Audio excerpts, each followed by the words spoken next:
Hello guys, I'm here at the Filipino store here in California.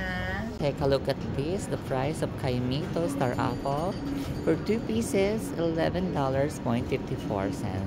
So expensive. Well, this is my favorite fruit actually, Kaimito.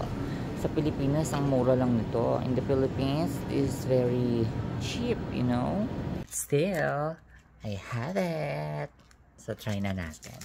Na-miss ko yung Kaimito. I really miss Kaimito.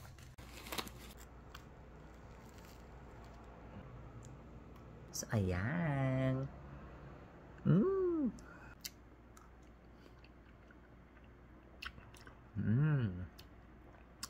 Tamis. Very sweet.